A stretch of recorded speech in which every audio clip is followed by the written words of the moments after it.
প্রশ্ন একে বলা হয়েছে 2017 সালে বোরহান এন্টারপ্রাইজ নামে একটি ব্যবসা প্রতিষ্ঠানের লেনদেনের কিছু অংশ নিম্নরূপ। এখানে কতিপয় লেনদেন দেওয়া রয়েছে। আমাদের ক নম্বর অঙ্কে বলা হয়েছে মূলধন জাতীয় প্রাপ্তির পরিমাণ নির্ণয় করো। তো মূলধন জাতীয় প্রাপ্তির পরিমাণ নির্ণয় করার পূর্বে আমরা জেনে আসি মূলধন জাতীয় প্রাপ্তি বলতে আসলে কি বোঝানো হয়। ব্যবসায় যে সকল প্রাপ্তি বারবার ঘটে না, টাকার পরিমাণ বড় এবং এক বছরের অধিক সময় সুবিধা পাওয়া যায়, সে সকল লেনদেনকেই মূলধন জাতীয় প্রাপ্তি বলা হয়।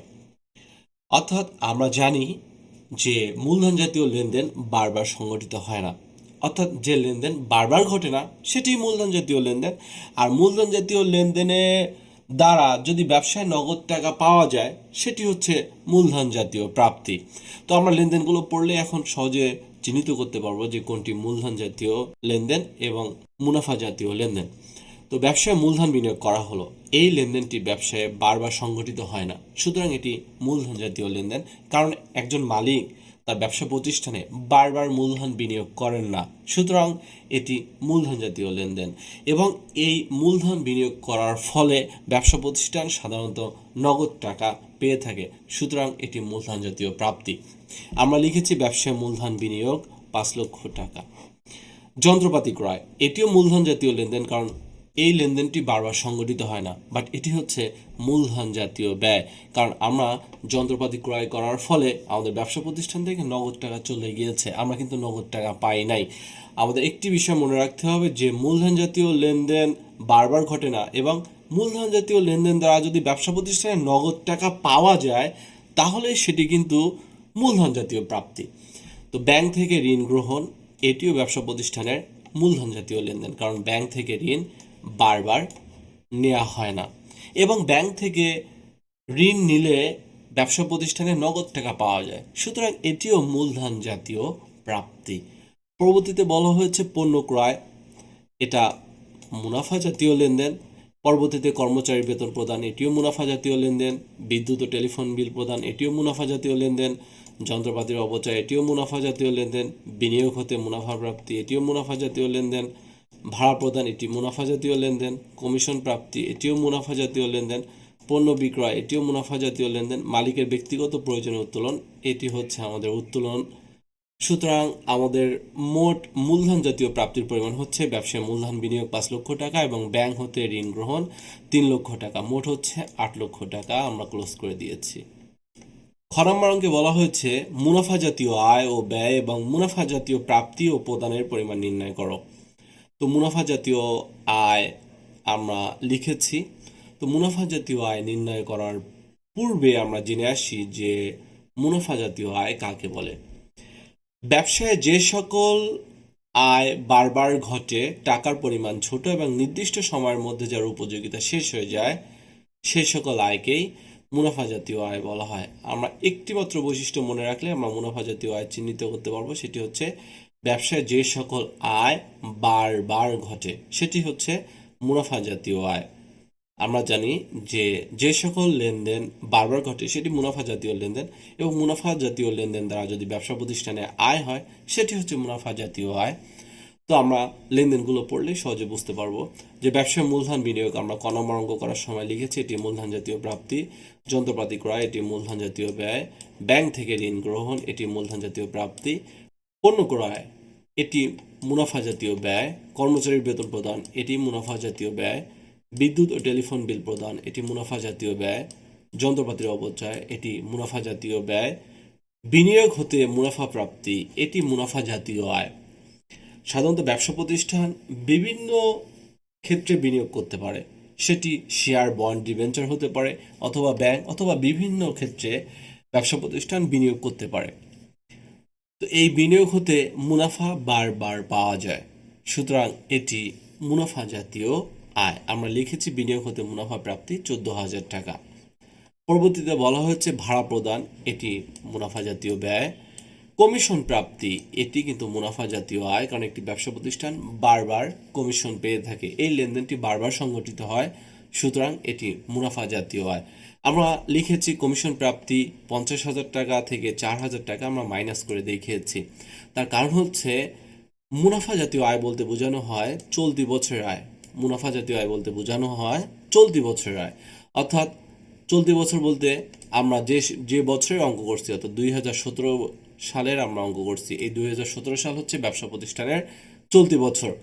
তো এখানে আমাদের মোট কমিশন প্রাপ্তি হচ্ছে 50,000 টাকা, যার মধ্যে আমাদের অন্তর্ভুক্ত আছে 4,000 টাকা 2016 সালের, যেটা পূর্ববর্তী বছরের, অর্থাৎ 2017 সালের নয়।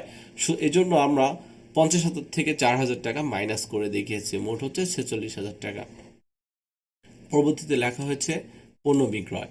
এটিও একটি ব্যবসা প্রতিষ্ঠানে বারবার সংঘটিত হয়, কারণ একটি ব্যবসা প্রতিষ্ঠান বারবার পণ্য বিক্রয় করে, সুতরাং এটিও মুনাফা জাতীয় লেনদেন এবং এই লেনদেন দ্বারা ব্যবসা প্রতিষ্ঠানে আয় হয়, সুতরাং এটি মুনাফা জাতীয় আয়। আমরা লিখেছি পণ্য বিক্রয় 20 লক্ষ টাকা। মোট মুনাফা জাতীয় আয়ের পরিমাণ 20,60,000 টাকা। এখানে সর্বশেষ যে লেনদেনটি আছে মালিকের ব্যক্তিগত প্রয়োজনীয় উত্তোলন, এটি হচ্ছে মালিকানা সত্ত্বের উপাদান। এটি কিন্তু মুনাফা জাতীয় বা মূলধন জাতীয় লেনদেন নয়, সুতরাং মুনাফা জাতীয় আয়ের মোট পরিমাণ হচ্ছে 20,60,000 টাকা। পরবর্তীতে লেখা হয়েছে মুনাফা জাতীয় ব্যয়। মুনাফা জাতীয় ব্যয় নির্ণয় করার পূর্বে আমরা জেনে আসি যে মুনাফা জাতীয় ব্যয় কাকে বলে। ব্যবসায় যে সকল ব্যয় বারবার ঘটে, টাকার পরিমাণ ছোট এবং নির্দিষ্ট সময়ের মধ্যে যার উপযোগিতা শেষ হয়ে যায়, সেটি হচ্ছে মুনাফা জাতীয় ব্যয়। আমরা একটিমাত্র বৈশিষ্ট্য মনে রাখলেই আমরা চিহ্নিত করতে পারবো যে মুনাফা জাতীয় ব্যয় কাকে বলে। ব্যবসায় যে সকল ব্যয় বারবার ঘটে সেটি হচ্ছে মুনাফা জাতীয় ব্যয়। তো আমরা লেনদেনগুলো পড়লেই সহজে চিহ্নিত করতে পারবো। ব্যবসায় মূলধন বিনিয়োগ, এটি মূলধন জাতীয় প্রাপ্তি। আমরা লিখেছি যন্ত্রপাতি ক্রয়, এটি মূলধন জাতীয় ব্যয়। ব্যাংক থেকে ঋণ গ্রহণ, এটি মূলধন জাতীয় প্রাপ্তি। পণ্য ক্রয়, এটি মুনাফা জাতীয় ব্যয়, কারণ একটি ব্যবসা প্রতিষ্ঠান বারবার পণ্য ক্রয় করে এবং পণ্য ক্রয়ের মাধ্যমে ব্যবসা প্রতিষ্ঠানের ব্যয় সংগঠিত হয়, সুতরাং পণ্য ক্রয় হচ্ছে মুনাফা জাতীয় ব্যয়। আমরা লিখেছি 10 লক্ষ টাকা পণ্য ক্রয়। এরপরে বলা হয়েছে কর্মচারীর বেতন প্রদান, এটিও মুনাফা জাতীয় ব্যয়, কারণ একটি ব্যবসা প্রতিষ্ঠানে যে এমপ্লয়ি বা কর্মচারী রয়েছে সেই কর্মচারীদের প্রতি মাসে মাসে বেতন প্রদান করতে হয়, সুতরাং এটি মুনাফা জাতীয় ব্যয়। আমরা লিখেছি কর্মচারী বেতন প্রদান 3,80,000 টাকা। পরবর্তীতে বলা হয়েছে বিদ্যুৎ ও টেলিফোন বিল প্রদান, এটিও ব্যবসা প্রতিষ্ঠানের মুনাফা জাতীয় ব্যয়, কারণ একটি ব্যবসা প্রতিষ্ঠান প্রতি মাসে মাসে সাধারণত বিদ্যুৎ বিল পরিশোধ করে থাকে, বা টেলিফোন বিল, এটি ব্যবসা প্রতিষ্ঠানের নিত্য নৈমিত্তিক ব্যয়, সুতরাং এটি হচ্ছে ব্যবসা প্রতিষ্ঠানের মুনাফা জাতীয় ব্যয়। আমরা লিখেছি বিদ্যুৎ ও টেলিফোন বিল প্রদান 12,000 টাকা। পরবর্তীতে বলা হয়েছে যন্ত্রপাতির অপচয়, এটিও ব্যবসা প্রতিষ্ঠানের মুনাফা জাতীয় ব্যয়। যন্ত্রপাতি ক্রয় ব্যবসা প্রতিষ্ঠানের মূলধন জাতীয় ব্যয়, বা যন্ত্রপাতির অপচয় ব্যবসা প্রতিষ্ঠানের মুনাফা জাতীয় ব্যয়। আমরা এই যন্ত্রপাতির যে অপচয়, এই বিষয়টি আমরা একটু আলোচনা করে আসি, যে যন্ত্রপাতির ব্যবহারজনিত মূল্য বা ক্ষয়জনিত মূল্যকে বলা হয় অপচয়। অর্থাৎ একটি ব্যবসা প্রতিষ্ঠানের যে স্থায়ী সম্পদ রয়েছে সেই স্থায়ী সম্পদ হচ্ছে যন্ত্রপাতি, এবং এই যন্ত্রপাতি ব্যবহারের ফলে প্রতিনিয়ত তার মূল্য কমে যাচ্ছে, আর এই কমে যাওয়া মূল্যকে বলা হচ্ছে অপচয়, সুতরাং যন্ত্রপাতির অপচয় এটি মুনাফা জাতীয় ব্যয়। পরবর্তীতে বলা হয়েছে বিনিয়োগ হতে মুনাফা প্রাপ্তি, এটি মুনাফা জাতীয় আয়। ভাড়া প্রদান, এটিও মুনাফা জাতীয় ব্যয়। একটি ব্যবসা প্রতিষ্ঠান সাধারণত প্রতি মাসে মাসে ভাড়া প্রদান করে থাকে, যদি ব্যবসা প্রতিষ্ঠানটি কোনো ভাড়া করা বিল্ডিংয়ে পরিচালিত হয়ে থাকে। এখানে ভাড়া প্রদান করা হয়েছে 40,000 টাকা, এখানে বলা হয়েছে যার মধ্যে 3,000 টাকা 2018 সালের জন্য। তো আমরা জেনে আসি যে মুনাফা জাতীয় ব্যয় বলতে সাধারণত চলতি বছরের ব্যয়কে বোঝানো হয়। চলতি বছর বলতে বোঝানো হয়েছে আমরা যে সালের অঙ্ক করছি, অর্থাৎ 2017 সাল। এই 2017 সাল হচ্ছে আমাদের ব্যবসা প্রতিষ্ঠানের চলতি বছর। এখানে বলা হয়েছে ভাড়া প্রদান 40,000 টাকা, যার মধ্যে 3,000 টাকা 2018 সালের জন্য, অর্থাৎ পরবর্তী বছরের জন্য, সুতরাং এটি আমরা মাইনাস করে দেখিয়েছি। 40,000 থেকে 3,000 টাকা, মোট 37,000 টাকা। আমাদের মুনাফা জাতীয় ব্যয়ের মোট পরিমাণ হচ্ছে 14,44,000 টাকা। মুনাফা জাতীয় প্রাপ্তি। মুনাফা জাতীয় প্রাপ্তি নির্ণয় করার পূর্বে আমরা জেনে আসি যে মুনাফা জাতীয় প্রাপ্তি কাকে বলে। যে সকল প্রাপ্তি বারবার ঘটে, টাকার পরিমাণ ছোট এবং নির্দিষ্ট সময়ের মধ্যে যার উপযোগিতা শেষ হয়ে যায়, সেটি হচ্ছে মুনাফা জাতীয় প্রাপ্তি। আমরা একটিমাত্র বৈশিষ্ট্য মনে রাখলে মুনাফা জাতীয় প্রাপ্তি আমরা চিহ্নিত করতে পারবো, যে যে সকল প্রাপ্তি বারবার ঘটে সেটি হচ্ছে মুনাফা জাতীয় প্রাপ্তি। মুনাফা জাতীয় লেনদেন কিন্তু বারবার ঘটে, এবং যে সমস্ত মুনাফা জাতীয় লেনদেন দ্বারা ব্যবসা প্রতিষ্ঠানে নগদ টাকা পাওয়া যায় সেটি হচ্ছে মুনাফা জাতীয় প্রাপ্তি।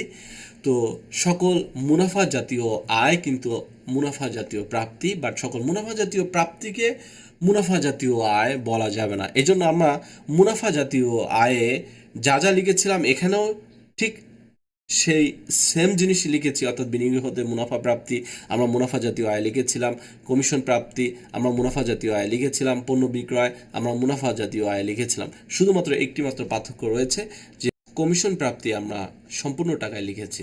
তার কারণ হচ্ছে যে মুনাফা জাতীয় প্রাপ্তি বলতে বোঝানো হয়েছে বিগত বছরের প্রাপ্তি, চলতি বছরের প্রাপ্তি, আগামী বছরের প্রাপ্তি। অর্থাৎ আমরা যে সালের অঙ্ক করছি 2017 সাল, এটি হচ্ছে চলতি বছর।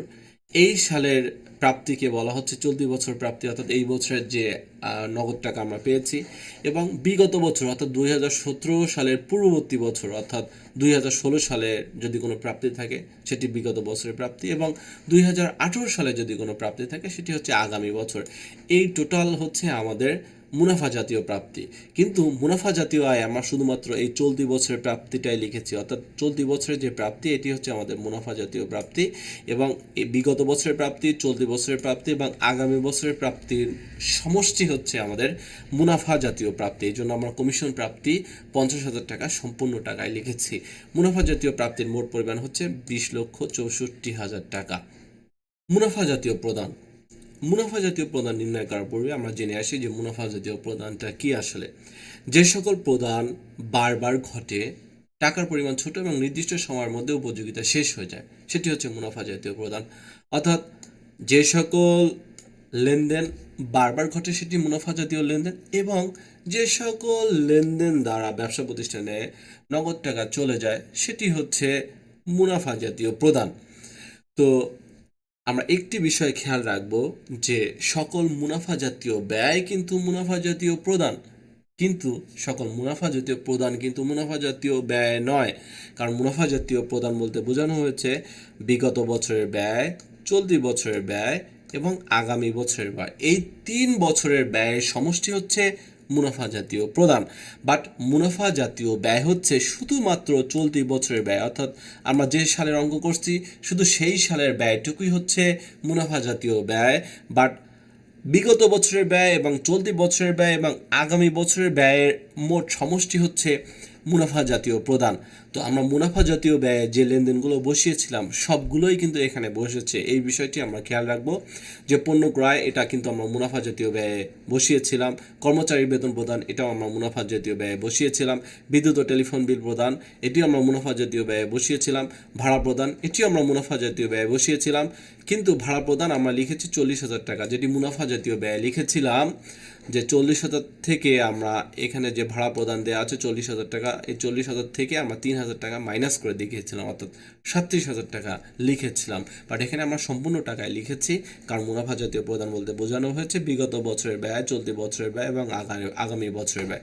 চলতি বছর বলতে বোঝানো হয়েছে 2017 সাল, অর্থাৎ ভাড়া প্রদান করেছি আমরা 40,000 টাকা, যার মধ্যে 2018 সাল অর্থাৎ আগামী বছরের ব্যয় অন্তর্ভুক্ত রয়েছে। এই জন্য আমরা মুনাফা জাতীয় ব্যয় নির্ণয় করার সময় 3,000 টাকা মাইনাস করে দেখিয়েছি, কারণ মুনাফা জাতীয় ব্যয় হচ্ছে চলতি বছরের ব্যয়। এবং আমরা মুনাফা জাতীয় প্রদান যখন লিখেছি তখন আমরা এই সম্পূর্ণ টাকাটাই লিখেছি, কারণ মুনাফা জাতীয় প্রদান বলতে বিগত বছরের ব্যয় প্লাস চলতি বছরের ব্যয় প্লাস আগামী বছরের ব্যয়। এখানে আমাদের আগামী বছর দেওয়া আছে, অর্থাৎ চলতি বছর এবং আগামী বছর, এই দুইটা জিনিস আমরা সংযুক্ত করে অর্থাৎ মোট 40,000 টাকা লিখেছি। মুনাফা জাতীয় প্রদানের মোট পরিমাণ হচ্ছে 14,32,000 টাকা। তোমরা খ নম্বর অঙ্কের সলিউশন করার সময় একটি বিষয় খেয়াল রাখবা যে মুনাফা জাতীয় আয়, ব্যয় এবং মুনাফা জাতীয় প্রাপ্তি প্রদানের পরিমাণ নির্ণয় আমরা একটি মাত্র ছকে এটা সলিউশন করব। অর্থাৎ আমরা খাতায় যখন অঙ্ক করব তখন আমরা মুনাফা জাতীয় আয়, মুনাফা জাতীয় ব্যয়, মুনাফা জাতীয় প্রাপ্তি এবং মুনাফা জাতীয় প্রদান এটি একটি মাত্র ছকে আমরা প্রস্তুত করব। আমি তোমাদের বোঝানোর সুবিধার্থে মুনাফা জাতীয় আয়, মুনাফা জাতীয় ব্যয়, মুনাফা জাতীয় প্রাপ্তি, মুনাফা জাতীয় প্রদান ভিন্ন ভিন্ন ছকে আলাদা আলাদাভাবে সলিউশন করে আমি তোমাদের দেখিয়েছি।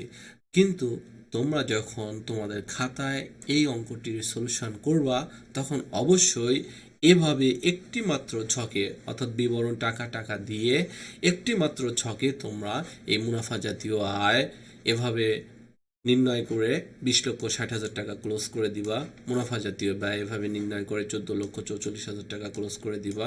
মুনাফা জাতীয় প্রাপ্তি 20,64,000 টাকা এভাবে ক্লোজ করে দিবা। মুনাফা জাতীয় প্রদান 14,32,000 টাকা এভাবে নির্ণয়পূর্বক ক্লোজ করে দিবা। এভাবে সাধারণত খ নম্বর অঙ্কে সলিউশন করতে হবে।